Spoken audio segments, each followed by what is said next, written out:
അക്രുചേട്ടന്റെ ഇപ്പൊ directorial movie നമ്മൾ കണ്ടായിരുന്നു കുട്ടിയും കോലും. അപ്പൊ ഇനി ഉടനെ ഒരു ഡയറക്ടോറിയൽ മൂവി കാണാൻ പറ്റും. അതെ അതെ, ഇപ്പഴേ ചാൻസ് ഒക്കെ ചോദിച്ചു വെച്ചു. പക്ഷേ എന്താ പ്രശ്നം വെച്ചാല് ഇത് നമ്മള് ഇതിന്റെ ഒരു ഡയറക്ഷന്റെ ഒരു ആഴം എന്ന് പറയുന്നത് വളരെ വലുതാണ്. കാരണം ഇപ്പോഴെന്ന് പറയുമ്പോൾ നമുക്ക് നമ്മുടെ ആരോഗ്യവും പിന്നെ നമുക്ക് ഈ പറഞ്ഞ പോലെ തന്നെ ഞാൻ ഈ കുട്ടിയും കോലും ചെയ്തപ്പോൾ ഞാൻ അത് കഴിഞ്ഞ് ഞാൻ പ്രതിജ്ഞ എടുത്തൊരു കാര്യം ഇനി ഞാൻ കുട്ടിയും കൊല്ലും ഞാൻ അഭിനയിച്ചിട്ടുണ്ട് വക്കീലായിട്ട്. ഞാൻ ലൊക്കേഷൻ ചെന്നപ്പോ ഇവൻ വേറെ ആള് മൊബൈലെടുത്ത് പേടിച്ചിട്ട് ഓടിപ്പോ. അതെ അതെ, ഞാൻ അവിടെ ചെന്ന് കഴിഞ്ഞപ്പോ എനിക്ക് തന്നെ പേടിയായി. കാരണം ഡയറക്ഷൻ വേറെ സ്റ്റൈൽ ഇവൻ മാറിപ്പോയി. ഈ എന്നെ ചീത്ത പറയും.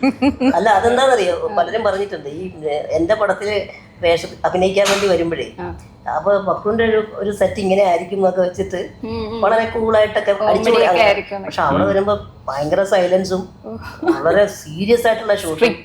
അപ്പം സിദ്ദിഖിക്ക എന്നിട്ട് മേനക ചേച്ചിയോട് ചോദിച്ചു.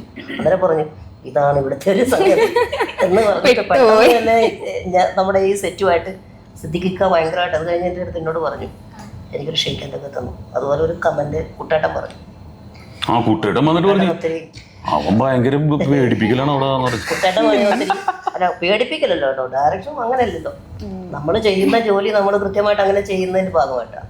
അപ്പൊ ഈ ഒരു എഫർട്ട് കുറച്ച് കൂടുതലായതുകൊണ്ട് അതിപ്പോ തൽക്കാലത്തേക്ക് ഇപ്പൊ മാറ്റി വെച്ചിരിക്കുകയാണ്. എന്നാൽ നമുക്കൊരു പടം പ്രതീക്ഷിക്കാം. ടിനിച്ചേട്ടനെ ഞാൻ ഓൾറെഡി ഇന്റർവ്യൂ എടുത്തപ്പോഴേ ചോദിച്ചിരുന്നു ഡയറക്ഷനോട് താല്പര്യമുണ്ടെന്ന്.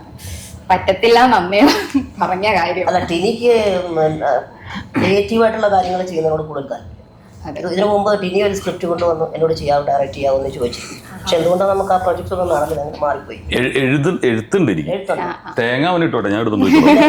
ഇവൻ എഴുതുന്നത് ഒരു കാരണവശാലും ആ തിരക്കഥ മോഷ്ടിച്ചോണ്ട് പോയി വേറൊരു ആളെടുത്തിട്ട് ചെയ്യാന്ന് വിചാരിക്കണ്ട. കാരണം ഇവന്റെ കയ്യക്ഷ എനിക്ക് മാത്രം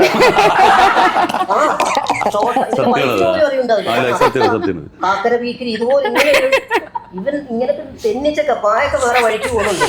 അപ്പൊ അവിടെയൊക്കെ അതൊക്കെ ആ ലിപി എനിക്ക് മാത്രമേ അറിയുള്ളൂ.